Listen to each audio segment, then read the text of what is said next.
And our next presentation is Productivity is Overrated, and it's going to be presented by Anna Lewoc. And I think which is a workshop. Yes, so, yes, there will be interactive parts. Oh, good, great. So, well, lots of people are here also, I think. So just go ahead and start. If you want to introduce Okay. Right, so thank you for having me, first of all.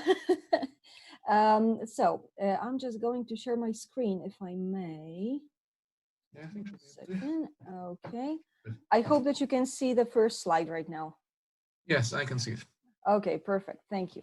So before I introduce myself, I just wanted to ask you one super important question. So as I said, it's going to be interactive. So the first interactive part is right now. Why are you here? So does anybody want to share their reason for coming to my presentation? We want to feel good about ourselves and how productive we are. Okay, right. How productive we aren't. Oh, and how productive we aren't, yes. This is, since I said it's overrated, right? Okay, anyone else? So maybe we want to feel good about how unproductive we are and not feel guilty. Maybe that's, that's a great direction, definitely. Okay, so you probably got intrigued by the title, right? You sometimes feel like you're a cog in the machine of work. You don't have enough time for yourself. You want to feel good about what you do in life. So these are some of the answers that I usually get when I ask this question. And you're tired of just forcing yourself to do the tasks that you want to do. And you hope that the key to all this is the magical productivity. Well, that remains to be seen. But I promise to introduce myself. My name is Anna Lewoc. I am, well, this is me in the picture. As you can see, I look a bit cross-eyed, but actually I'm not. I'm not a psychologist. This is something quite important. Maybe I have just undermined my authority a bit, but it's true. I work as a translator, English teacher, project coordinator in a boutique translation agency, conference organizer, academic teacher, and I think that's it. And in my free time, I know that free time is a bit of a scarce resource when you do so many things. I climb, as you can see in the picture, I run, I play old video games, and well, as you can see, I hate to be bored, basically. For a long time, I also thought that I had to prove something to everybody around me and to myself by working my butt off. So I just kept, adding and adding and adding to my already packed schedule. And I always thought that if I was only a little bit more organized, I would be able to do everything that I promised to other people and everything that I wanted to do for myself. But I actually ended up just exhausted and stressed and stretched over my limit and spread too thinly on the bread of life. So you've probably been there, right? My day was bursting at the seams, and at some point those seams gave, and my life started to be pretty chaotic. So that's when I said basta, if I may say something in Italian. I just didn't want to live like this, and I didn't want this endless productivity to take over my life. And I said that productivity is endless because, as you're going to see in a moment, crunch culture tries to make us outsmart ourselves with just how much we can streamline our days. And the real productivity isn't really there. So before going down on crunch culture, or struggle porn, as you will see that it's also called, I would like to offer you another exercise. So we're going to do this exercise now, and then we're going to look at it again at the end, right? So you can take notes if you want. So just a moment, there we go. The exercise is, what is productivity for you? So now I'm going to give you just 1 minute to think about what productivity means for you. How do you know when you are productive? How do you feel when you are productive? And then I will also share some of my ideas. Okay, so now the question is here. 1 minute on my timer is on. And then I will ask volunteers for their answers.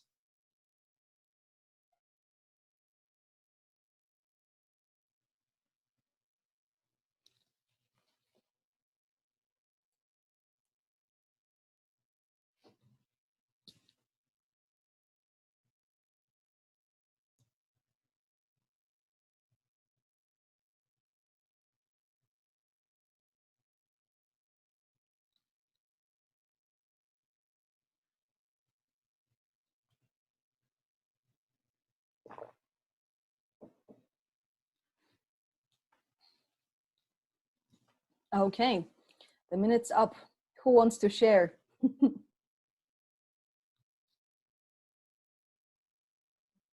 Okay, Naomi.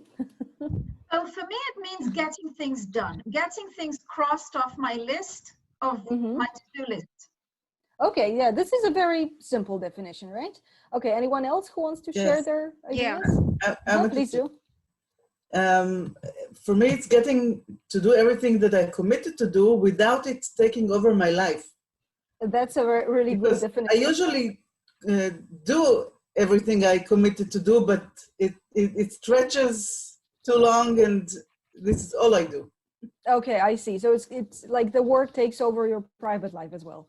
Right. I see. Yeah. Okay, right. Any other idea? Sarita. Okay, it's quite close to what the Nit said. I just wrote doing the maximum that I can, everything that I wanted to do, and the maximum, even if it's more than what I wanted, in the minimum time possible. Okay. Right. Okay. For me, productivity is when the benefit exceeds the enjoyment of doing something. Okay. So I'm productive when I'm doing something that benefits me. I don't know, for example, if I do work, if I get paid for that work. If I work out, I burn calories. If I clean my house, I get a clean house at the end. So that's productivity for me. Okay, I see that Victor also raised his hand. Hi, are you hearing me? Yes, Hello? Oh. Yes, cool. we can hear you. I forgot that.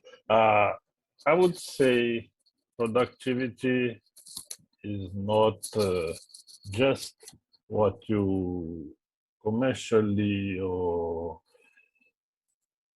effectively product, because in my life I consider productivity almost everything I do. If I'm going to relax and watch a movie, I'm being productive because I'm producing a state of mind in myself that would eventually result in a better production.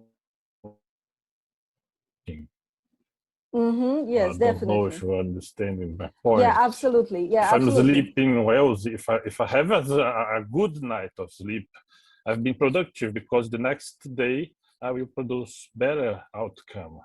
So production is not only physical, but it's also preparing yourself, your mind or body to a good output, to a good health. Yeah, so you're going like beyond this, let's say, scientific way, like maybe mathematical way of defining productivity, right?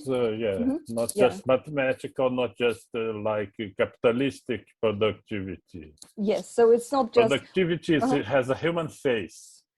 Yeah, absolutely. So that was a very good point, and I will come back to it in a moment. Okay, so now if we take a look at what I put as an answer to my question, what productivity means for me. So it means that I'm in that zone, or I'm in the flow state. So I work and I'm just totally focused on my work. I don't give in to distractions. I do all of my minimum plan tasks. So for every day I have like a minimum plan, tasks which really need to be done on that day, and I can't delegate them. Then productivity also means that I have some fun while doing the tasks. And also for me, productivity is planning the next day. I'm really big on planning. I use a bullet journal for my planning. I have a digital calendar as well.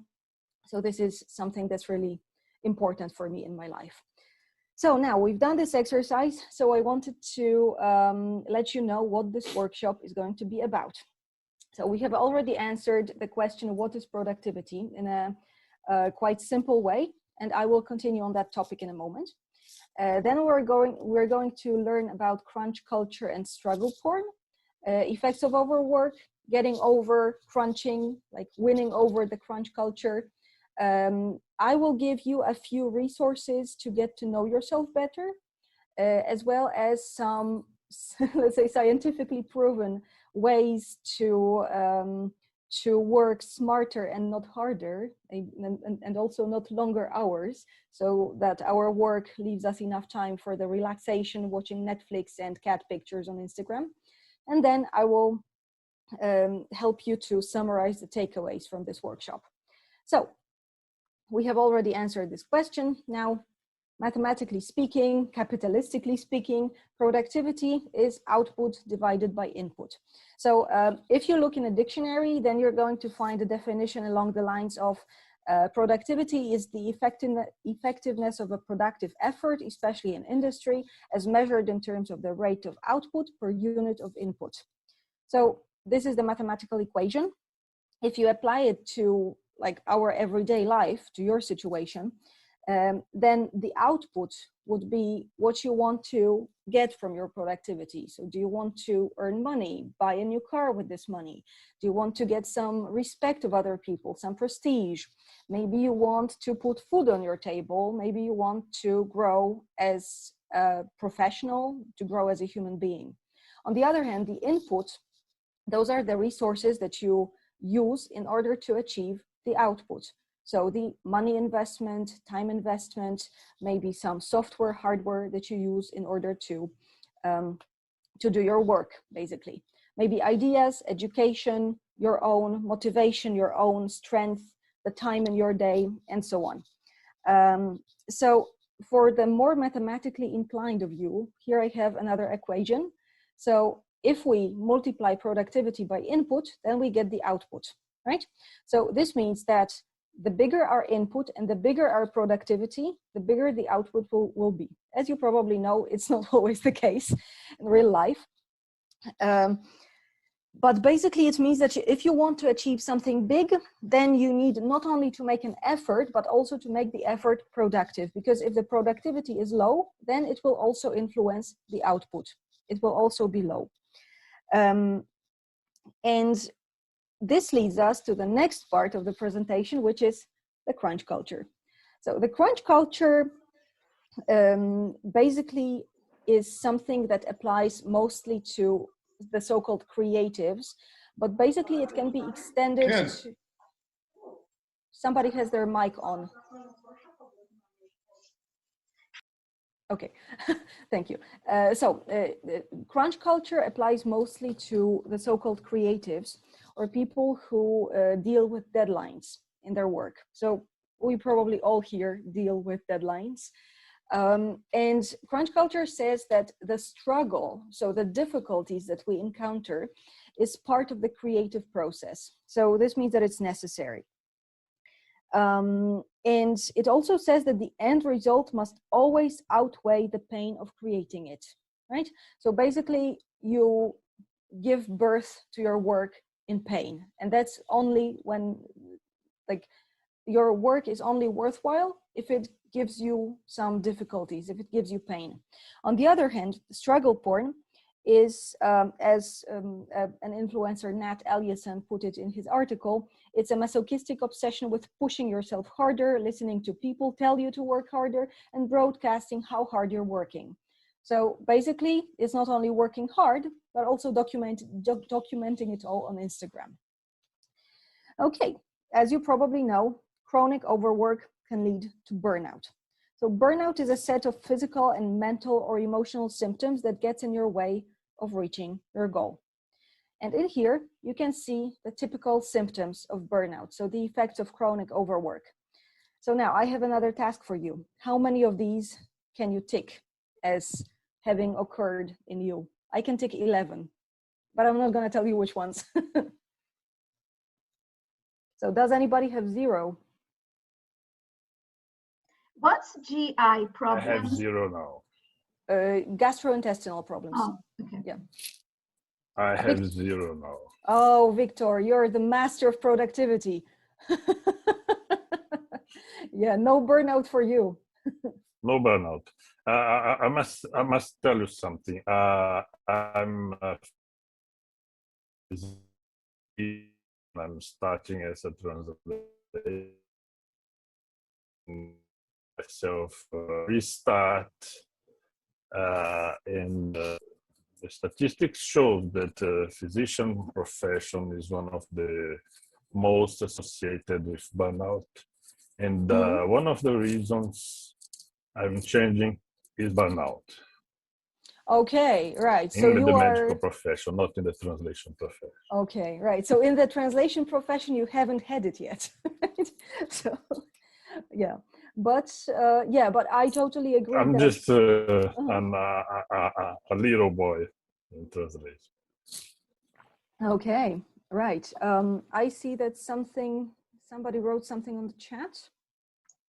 Anna, does substance abuse include anything in the fridge and the oven? I mean, I would say that yes. It doesn't only mean alcohol Okay, and drugs. there's yeah. another one then. Okay, I just ticked off another one. Okay, yes, so it includes chocolate as well. Chocolate is a substance.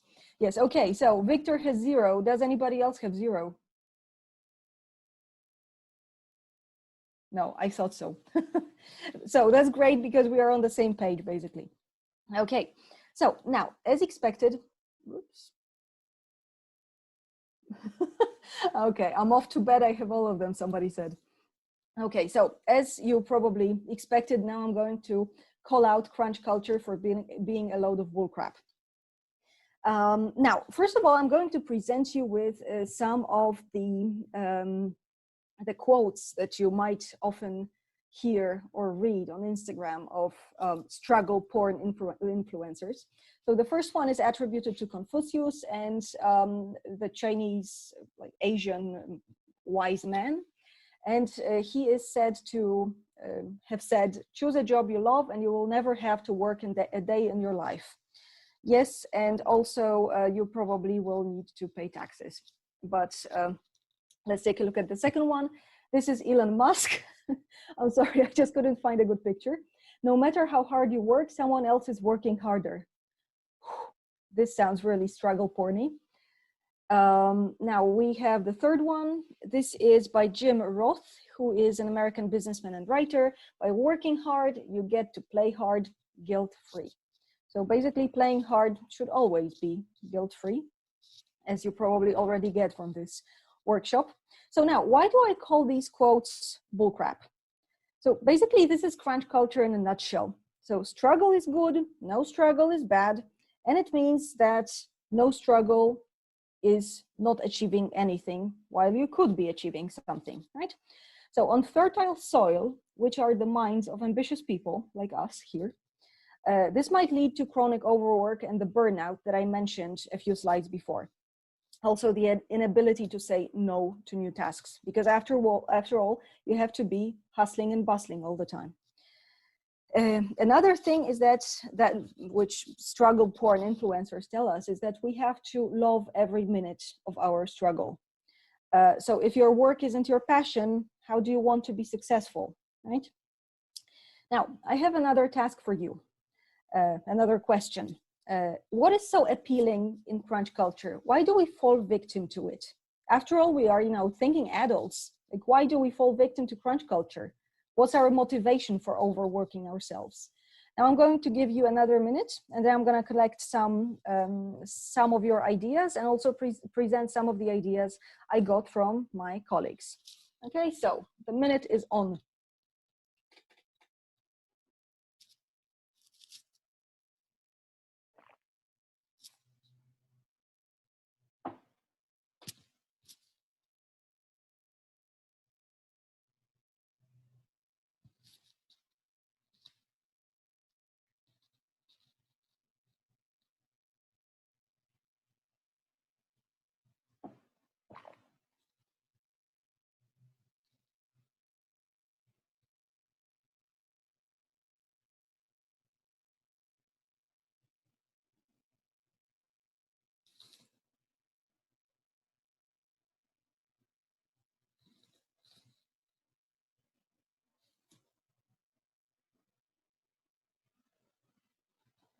Okay, somebody's writing something on the chat. Let me see. Is it going to appear here? No. Oh, there we go. Growing up on a kibbutz, work is our life. Yes, definitely. This is one of the reasons we fall victim to crunch culture. Okay, does anybody else want to share? I think it's a lot of social pressure. Definitely, social pressure. It's Western culture. I don't think you get that in other cultures. Oh, I mean, if you look at the Japanese. Okay, but there are cultures that don't pressure you into working all the time. Yeah. Okay, Victor is raising his hand.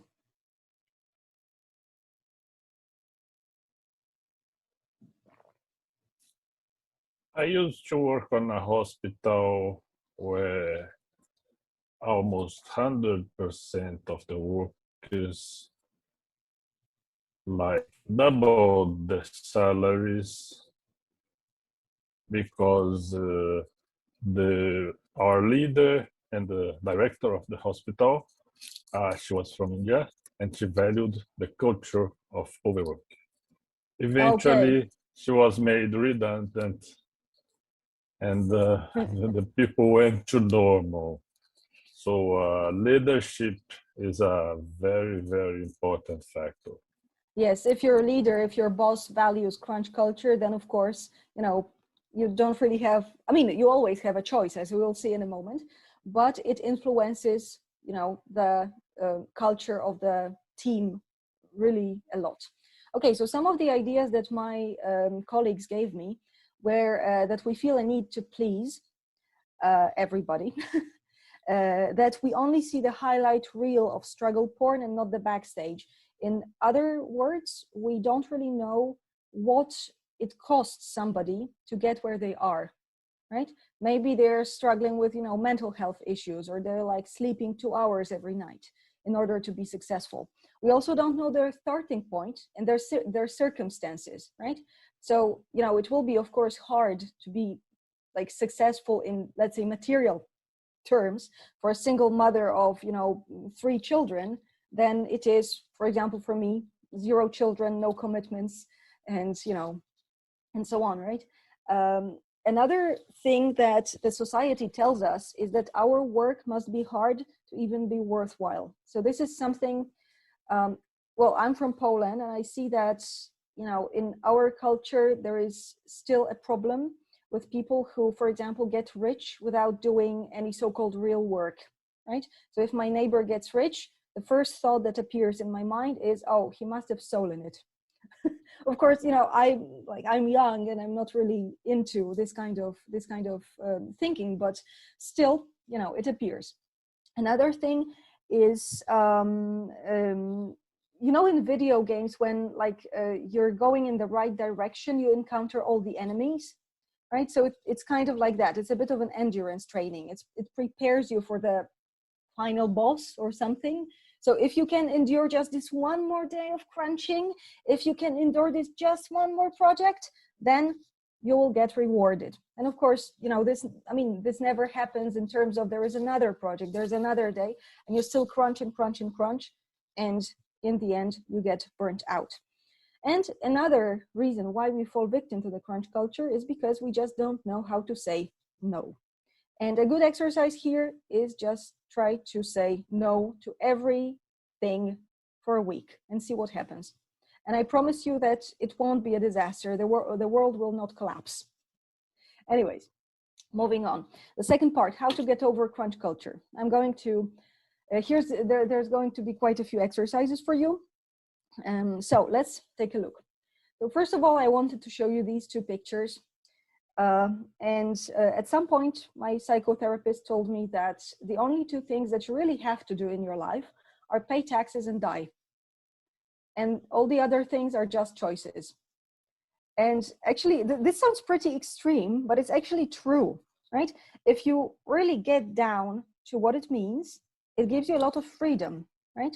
You can choose everything. Like if I wanted, I could just, close my laptop and go eat lunch or something. If you would be left hanging, but it would be my choice, right? I have a freedom to make it, but I decide not to, right? So now there are certain things that are within our control and things that are outside our control. So our choices influence the things within our control. So these are, for example, what we think of other people or events, what we spend our money on, how we spend our energy, how we spend our time, who we spend the time with, and to some extent our fitness levels, energy levels, and income.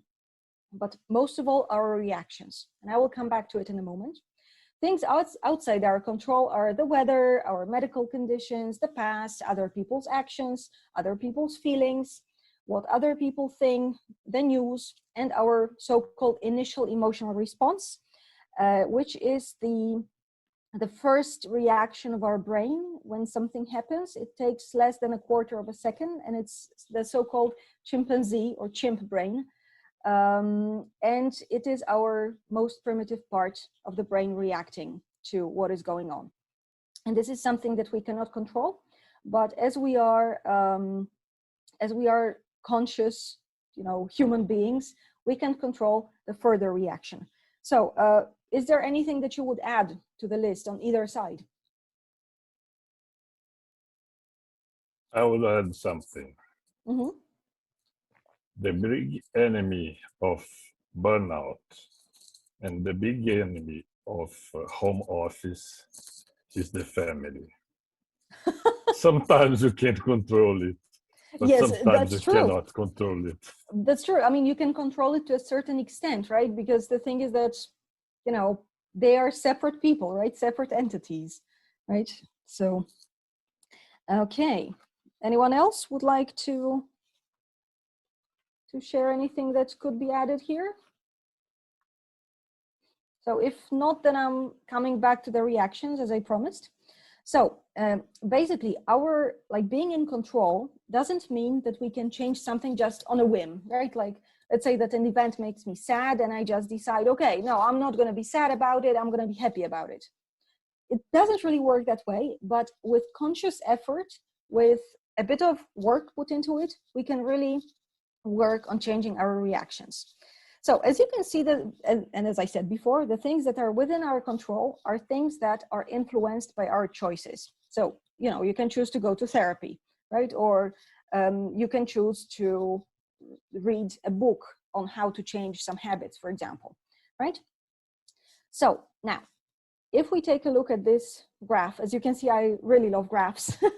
So if we take what my therapist said about paying taxes and dying to the extreme, then we can draw something more or less like this. So here we have the event E that causes our reaction that we choose. It's reaction in the blue or the reaction in the yellow. And each of our reactions is going to have its consequences, right? So the thing is that, for example, if I now phone my boss at the translation agency and I tell her that I'm not coming to work anymore, it's my choice, it's my right to have this kind of reaction to some event, but it will have its consequences. The same, it works the same as if I decide to actually do come to work, right? So this will be my reaction to the urge to not to come to work, and it will have different consequences. So it goes on and on and on, right? Our reactions have their consequences to which we react to which also has its consequences, and so on and so forth. So of course here, I'm not saying that we should always strive to make the good choice when it comes to reaction, because there is no such thing as a good choice. Every reaction will have its own consequences. So the thing is that sometimes, even if we choose something that doesn't bring us closer to our goal, let's say earning enough money to buy a car, right?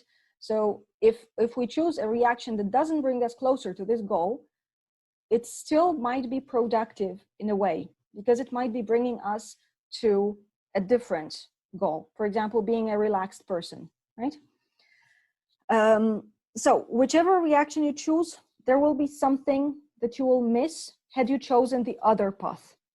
So this is the circle of life, the magical circle of life. Now, enough with the philosophy. I want to give you a tangible example. So if you lose your pen, you have no pen. You can't take any notes. You can't study. You don't get a diploma. You can't get a job. You don't earn money. You can't buy food. You are not healthy, and then you die.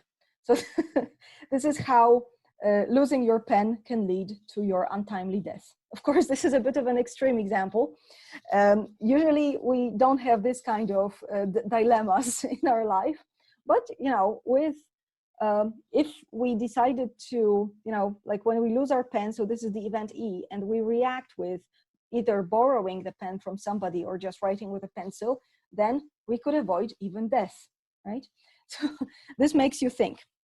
Now, this was just a joke, of course, right? If somebody didn't get it yet.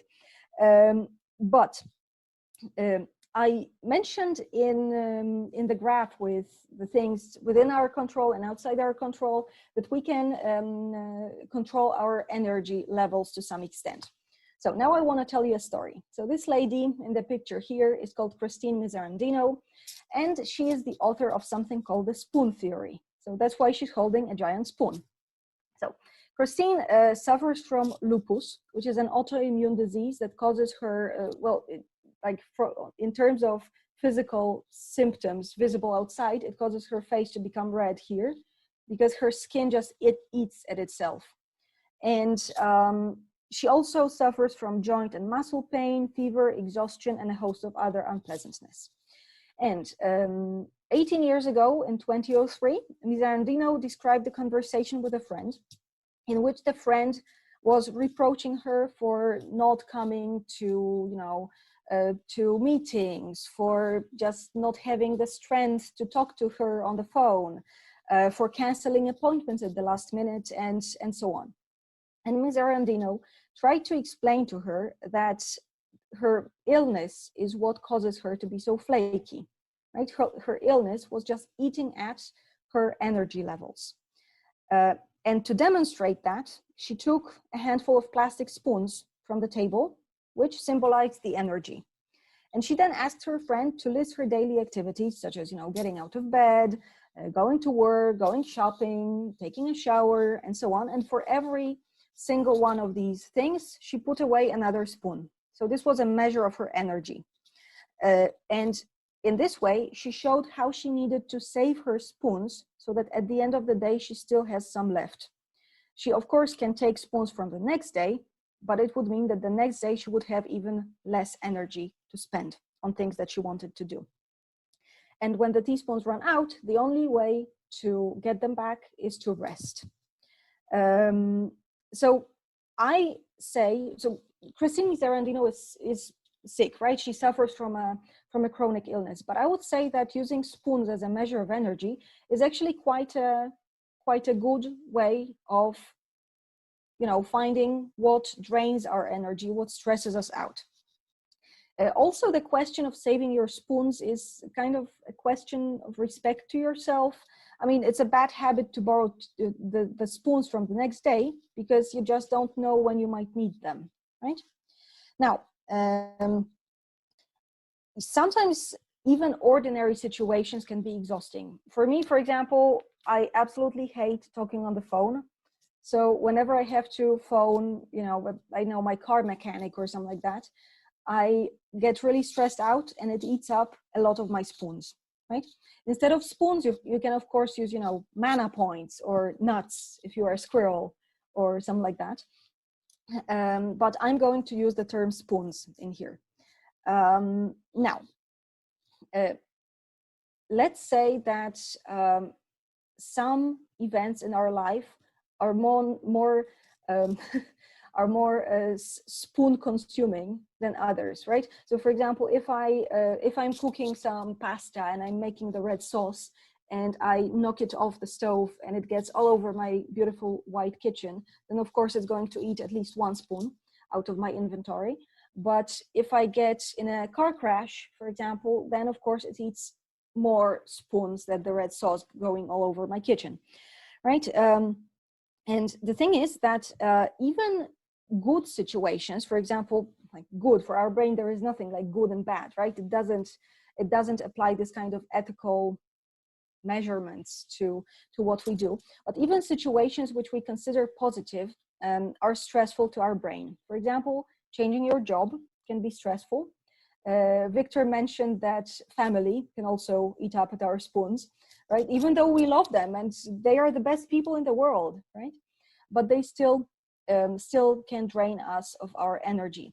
So here, a good illustration is the Holmes Rallies stress inventory. So basically, these researchers listed, I think, 50 events that are typically stressful to people, and they also assigned points to them. The more points you get, the more stressed you are, basically.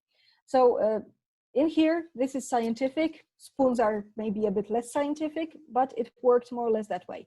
So as you can see in here, we have some quite tragic events. I mean, the one that has the most points is death of spouse, which is, you know, I mean, it's like the worst thing ever, right? But we can see, for example, number 12, pregnancy, which is often, you know, quite a happy event, right? And if we take a look at the end of the scale, then we have, for example, major change in church activity. So if you start going to church more, then you know, ba-bam, you get 20 points on the stress scale. Or if you go on vacation, number 41. If you go on vacation in your family, actually, it's much higher up the scale.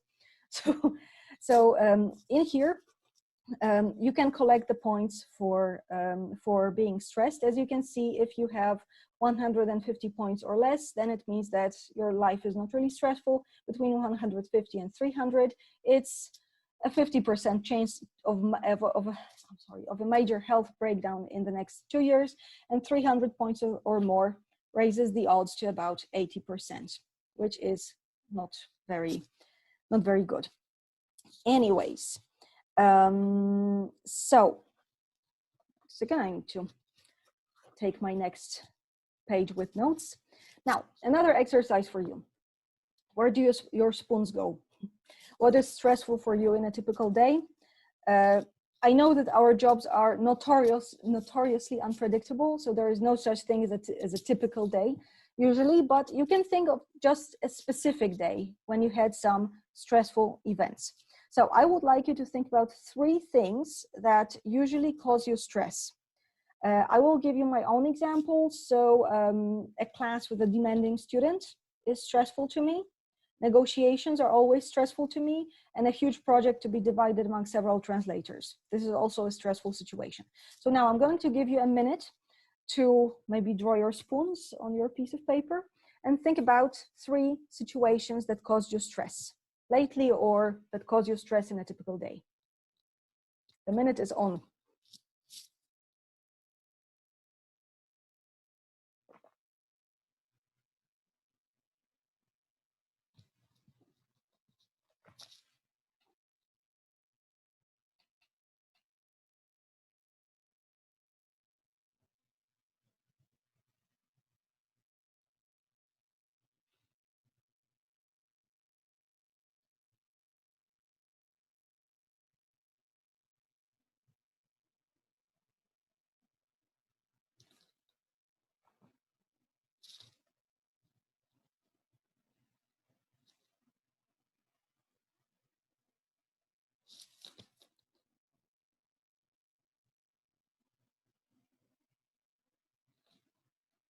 Okay, does anybody want to share their spoons? Well, there's the obvious work deadlines. Mm-hmm. Yeah, work deadlines.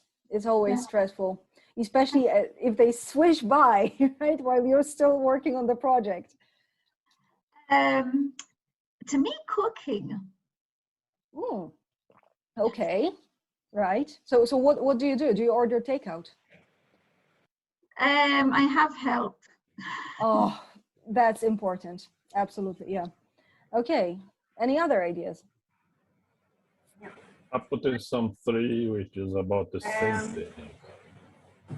About Number what? 1, 3. Okay, 3. It's about 1.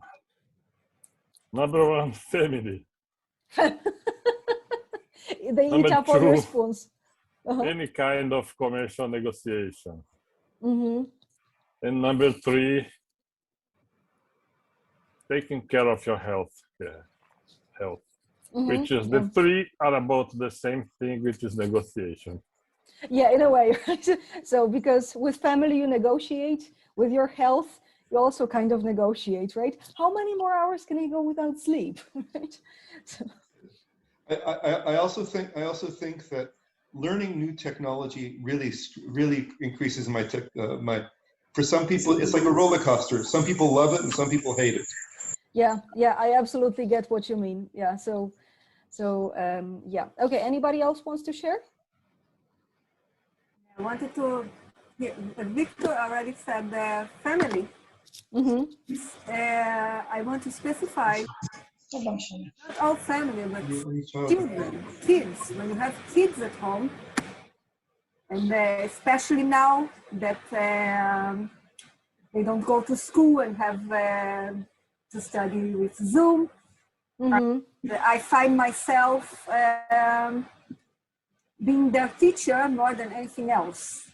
Yes, that's it. Yeah, right. I'm the one teaching them. I am the one that have to make sure that they will sit through the classes in Zoom, and I have to sit at their side to make sure they are paying attention. So, yeah. So you have a new role, right? It must be very spoon consuming. Okay, yes. Right. So as I said before, so now I'm coming back for a moment to the things within our control and outside our control. So some of the spoons that we spend during a day are totally outside our control, right? So if you get a flat tire, for example, it's outside your control.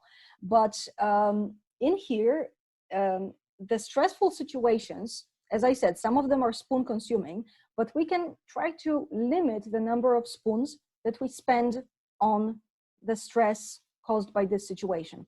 So if you take a look at this picture that I made here, everybody says that in order to grow, we should go out of our comfort zone. But the thing is that the further out of your comfort zone you go, the more into the panic zone you get. So the thing is that before we get into the panic zone and we are just overstressed, we shut down, freeze, or fight or flight, we need to recuperate our spoons. And now, how to recuperate our spoons? I already mentioned rest, so this is one way. Another way is to limit spending them in the first place. So, for example, what helps me to regenerate my spoons? If I have a class with a demanding student, I try to prepare well beforehand. I have several extra exercises and I schedule a half hour of chill time afterwards, just to, wind down a bit. Now, if I have to negotiate something, which I absolutely hate, first of all, I give myself abundant time so that I don't have to look at the watch all the time. I establish what I can agree to beforehand, and I try to make some notes about it so that I can use them when I'm talking with a person.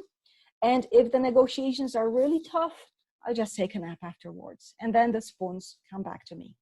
Now, if I have a huge project to be divided among several translators, I try to remind myself of the purpose, which is to help people to communicate, which is sometimes difficult to remember about. I think about the resources I have at hand. So the translators that I can, let's say, use for the project. I think about the software that we have that helps us to do the project. And I remind myself that I can't control everything and that I can just do my best, which needs to be enough. Now, when you have your notes that concern your own spoon spending, how can you limit the number of spoons that you spend on the stressful situations? So now think for a moment, and if anybody wants to share, then feel free.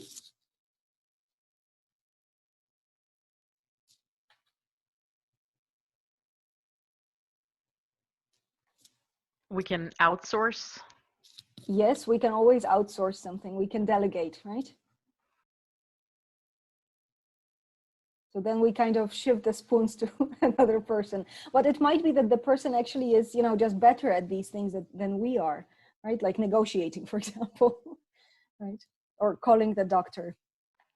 Or maybe it just makes financial sense. If my cleaning lady makes less than what I make in an hour, why should I spend 4 hours a week cleaning my house? Especially if you, if you just don't like it, right? Because some people relax cleaning and like I don't. I would like to hire somebody, right? So yeah. Okay, so as you can see, whenever I ask you for some examples, the examples are quite diverse. And why is that?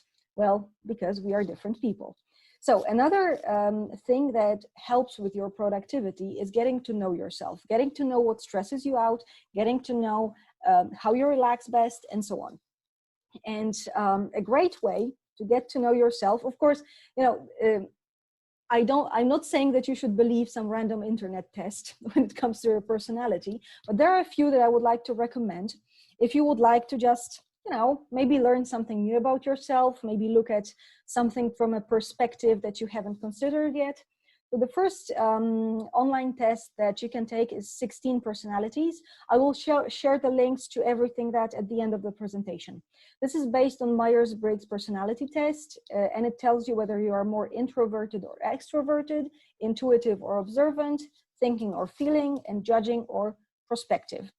And this is actually pretty inspiring.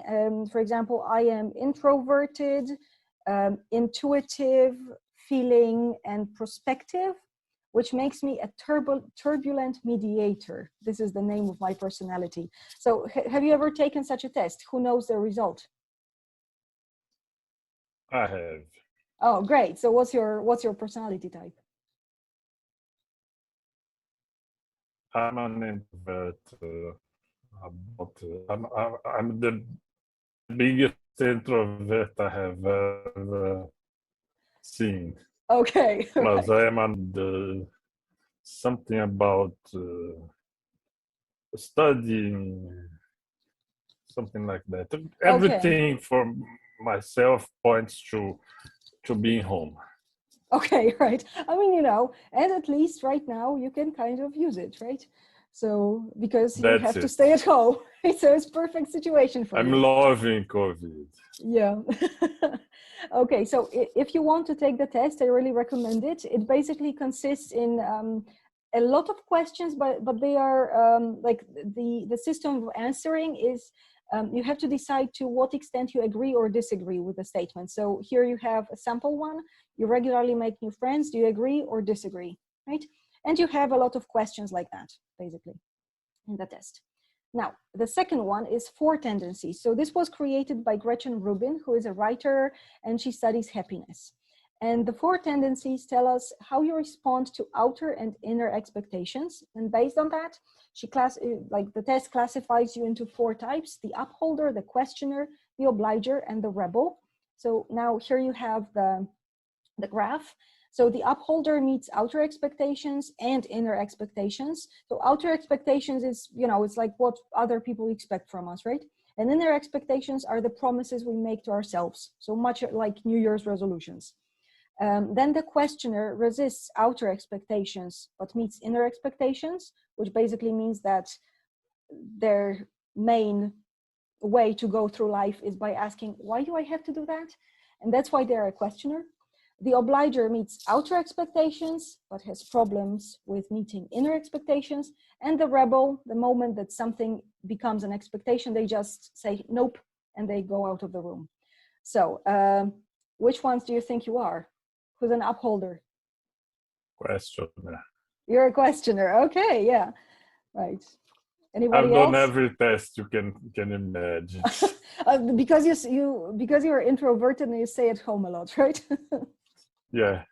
Okay, right. So I really recommend to do this test as well. It's pretty short, and it actually explains a lot about how we make our decisions in life. So I recommend this one as well. And the third one, learning styles. So this is mainly directed at students, but not only. I would say that it is directed with anybody who would like to know their preferred communication style. So are you an auditory, visual, or haptic or kinesthetic learner, or maybe a mix? So for example, I am haptic, which means that I remember things best if I actually do them. So that's why I have old school journal for noting things down, because I have to write them by hand. Otherwise, I'm not going to remember them. There is no way. So anybody would like to share their learning style? Mainly visual. Mainly visual. So you like reading, basically? Yes, basically. Reading and memorizing. Okay. Any auditory type here, maybe? Somebody who learns best by listening. Oh, that's great. I knew that there would be someone who's an auditory type. Okay, right. So as I said, I'm not saying here that you should believe everything an online test tells you, but it might be pretty inspiring and give you a new perspective on things.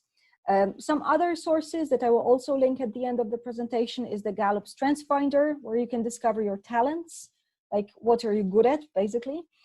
Dr. Carol Dweck's mindset theory, which was described in her book, Mindset, the New Psychology for Success.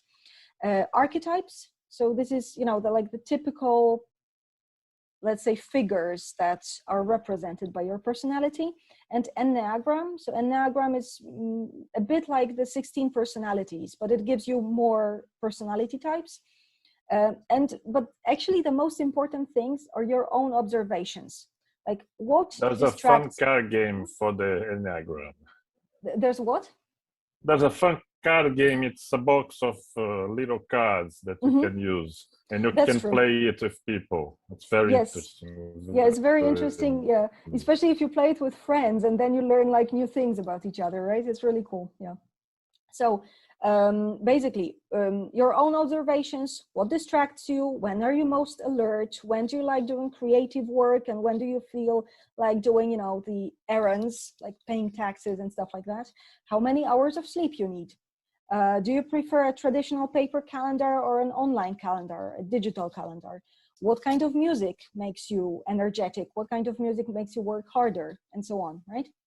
So now you can say, but Anna, the day has only 24 hours, to which I reply, I know. So a few time management techniques, just, getting to the end of my presentation. We have only 8 minutes left. I thought that I would have, too little material for 1 hour, but no. Okay, so are you familiar with Eisenhower's matrix? So this is basically a matrix on which you have two continuums. So one of them is importance, the other one is urgency. So importance is, how important it is to us that we actually do it. And urgency is how fast it has to be done. So whether it's like today or like now or probably never. Now, so we can divide it into 4 quarters. So there are things that are urgent and important. Urgent but not important in the second quarter. The third one, not urgent, not important. The fourth one, not urgent but important. So far, it doesn't really mean anything. Let's take a look at the second interpretation. So basically things that are both important and urgent are all the crises, deadlines, the end of the world approaching, and so on. So things that we have to do right now, and it's really important that it's us who does it. The things that are urgent but not important can be delegated. So like Dina, for example, mentioned cleaning, right? Or if you order takeout, or if you hire an accountant to take care of your taxes. The things that are important but not urgent, so they don't have to be done right now, but they are, it's important that we actually do them, are the huge life projects and all the long-term ideas that we have, right? So for example, I want to buy a flat, so this would be my huge life project, right? And the things that are neither important nor urgent are probably never to be done. Now let's have a look at the next exercise. I'm going to ask you to draw your own Eisenhower's matrix. I will share my own first. So the things that are urgent and important are the presentation for the Israel Translators Association conference, which I was doing actually yesterday, which is kind of funny because I'm also going to talk about procrastination. Or paying an invoice can also be something that's both important and urgent.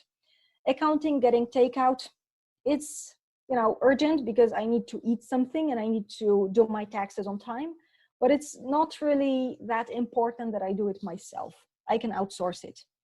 Now, my own projects, so things that are important but not urgent, becoming a fit chick, which means I exercise a lot, or buying a house, which I mentioned, not urgent, not important, playing on Xbox or watching Netflix. So now I'm going to give you a minute to complete your own matrix.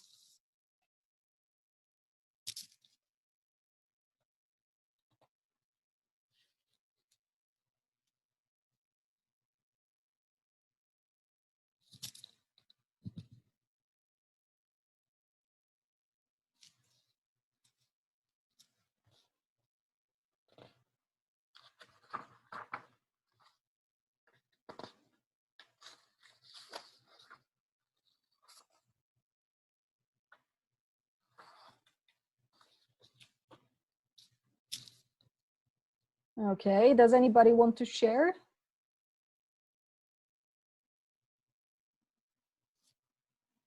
Victor, you're my best student here. Yeah, but I would say important and urgent, my health. Mm-hmm. Important, but not so urgent, my family. Okay, they can wait. Urgent, yeah, they can wait a little. Urgent, but not so important to grant my income. Because it's what makes the others work. Okay. With not urgent, I could say to have my time. Okay, to have time for yourself, like right? to have my to take time out. Yeah. I see. Okay, yeah, this is probably what most of your Eisenhower's matrices. I'm not sure what the plural is. Probably this is what most of you wrote in here. There might be, of course, some differences because, as I said, we're different people. Now, moving on, we can also see our Eisenhower's matrix in the following way. So let's start from the third quarter. So the things that go on the back burner, the so-called sanity check. So if you want to take time off of work, if you want to relax a bit, then you do the things from this quarter, right? For things that are important but are not really urgent, you can employ a technique that is called the power hour. So you choose an hour during the week to actually work on all the projects that are important but not urgent. So, it's like, okay, buying a flat is like, I actually have to have the money for that, but I can devote the hour to looking through the advertisements for flats to sale, for sale, right? Now, things that are not important but urgent, you can say to them, I'd love to, but I don't want to, as Phoebe from Friends. And as I said, you can delegate them. Of course, if your financial situation allows for it and the possibilities where you live. But there's always something that we can either choose not to do or something that can be in one way or another delegated to someone else.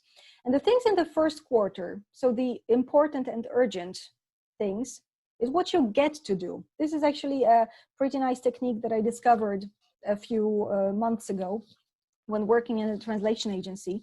There are some things that's like, they are not the most interesting things to do in the world, right? So you kind of have to do them, but if you rephrase that and you say, not I have to back up the translation memories, but I get to back up the translation memories, you start to see it as a blessing, as something that, it's like, wow, it's so awesome, I get to back up the translation memories, right? This means that I have, computer skills, the software, that somebody counts on me to do that, and so on. So it's, just a simple reframing, but as you know, our language shapes our thoughts. Okay, now, I also wanted to... By the way, I Yes? used to do something similar when my kids were younger and I was doing the laundry over and over and over again. And I told myself, I'm not just doing the laundry over and over again, I'm building the emotional stability of my children. That's it, yes. Yeah, it's, rephrasing is great, right? Especially if you kind of, have to do it, right? So yeah. Okay, now I want giving meaning to that mundane task. That's right. Yeah, it gives meaning, and it's then you feel that you are actually getting closer to the goal you set yourself, right? So yeah, I know that it's past, and I'll try to finish it quickly. But really, I didn't think that you would be so active during the talk. Okay. Anyways, I wanted to present you with a few techniques. So this is going to answer the questions, what do tomatoes, frogs, waterfalls, and cats have to do with productivity? So the Pomodoro Technique, you're probably familiar with it. The classic take is you do 25 minutes of work, like, really focused. You avoid distractions for 25 minutes. After 25 minutes, a bell rings and you get 5 minutes of break. Of course, you can divide it in different ways, 90 minutes work, 15 minutes break, 17 minutes work, 3 minutes break. You have to observe your body. So for example, I know that after I have worked a few hours, I can't really do 25 minutes because my body doesn't really focus for such a long time. I do 5 minutes of work, 1 minute of break, but you know, it gets me closer to my goal. One important thing is during the Pomodoro time, you have to actually finish the task or the segment of tasks. So I call it saving the game, because when I was playing a lot of video games when I was younger, I usually in the name of the save file, I put what I had to do. So like, no, oh, go to the chapel and get the magic ring or something like that. So this is a good thing to employ in your everyday work, just to make notes of what you have to do next. Even if it's a really small thing, it's really helpful. Because if you get distracted, then it can take you even 25 minutes to get back to the place you were at. And since 25 minutes is like one Pomodoro, then, you know, why waste time, right?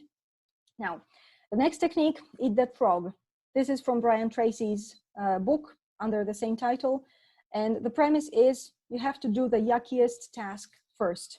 So the task that is like the most dreadful one, the greatest one, and you really don't want to do it. But the moment you do it, it gets better. You have better tasks to do, right? If the task is large, you have to divide it into smaller parts. And of course, you have to prioritize them. So here your Eisenhower's matrix can come into play. Another technique from Brian Tracy's book is the 2-minute rule. So if there is a task that takes you less than 2 minutes, then you do it immediately. Don't even put it on your to-do list, you just do it to, like, you know, get it over with so that you don't have to remember it. So for example, sending an email, right? Like I have to send an email to my students and I have already written it, but I didn't manage to send it before the presentation. Takes me less than 2 minutes. I'm going to do it just after I finish. Now, full engagement. This is from another book, which I'm going to describe in a second. When doing your work, you want to be fully present. You probably know those people who, when they do something, it's like their whole body language just shows that they are totally immersed in what they are doing, whether it's listening to someone speaking, whether it's translating or whatever. Now, in order to be fully present, you cannot multitask. You have to do one thing at a time, especially that multitasking is an illusion. If you multitask, your brain just jumps from one task to another in a sequence, and it just doesn't make any sense for it because it gets tired more easily that way. Now, when you avoid distractions, one exception here is pairing. So if you have two things that use like different parts of your brain, then you can pair them. For example, I can translate and listen to instrumental music at the same time. Or I can talk with a friend on the phone and iron my clothes at the same time, because I'm not using the same part of my brain, the same center of attention, right? And one unusual form of procrastination that often gets in our way of doing things is being busy, procrastination by being busy. And this means that we take on more and more little tasks to delay starting the actual task that we want to do. So try to be aware of it, try to be conscious about it, try to maybe force yourself a tiny little bit to actually do the big task. And finally, the cat. I'm sure you were waiting for it. So be like a cat. Look after yourself first. I'm sure that you have heard on the plane that if you want to help somebody, you have to put on your oxygen mask first and only then help the other person. So this is what cats do. They fill up their glass first before they pour, you know, for the others. You have to learn to say no firmly. You know, like when a cat doesn't want to do something, they just don't do it. You have to stay curious and try to find a bit of fun in everything. So we already mentioned this I get to mentality. So this is something, oh, there's a cat. Oh my God, yes. So as you can see, the cat is also listening and probably agreeing with me. Right, so also prioritize rest. As you can see, the cat is doing right now, you know, practicing what I preach, right? So you have to prioritize rest in order to be well rested and able to meet all your commitments, and try not to strive for perfection. So the Pareto principle, I'm not sure if you're familiar with it. It says that 80% of your work takes up 20% of your time, while 20% of your work takes up 80% of your time. put it in other words, we can say that if you do 80% of your work in a good way and you leave the 20% to be so-so, the overall result is going to be pretty okay, right? So I suppose that we can agree to this little imperfection that will just make our lives easier. Now, the takeaways, finally. I'm sorry, I'm finishing in a minute. So the left graph is what I thought productivity looks like, but actually it looks more like the graph on the right. So as you can see, hard work is about, let's say, 40% of what makes up productivity. Actually, unproductive time is pretty important in here, right? And during this presentation, we have answered several questions. The first one was, why do I want to be productive? The second one was, we wrote up our productivity manifesto, what it means to be productive for me. Why do I give in to crunch culture? What can I control? Where do my spoons go? What am I like? What's urgent and what's important for me and what is not? And how are tomatoes, frogs, waterfalls, and cats related to productivity?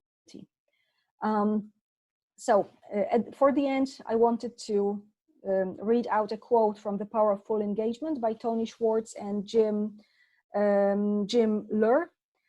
There are undeniably bad bosses, toxic work environments, difficult relationships, and real-life crises. Nonetheless, we have far more control over our energy than we ordinarily realize. The number of hours in a day is fixed, but the quantity and quality of energy available to us is not. It's our most precious resource.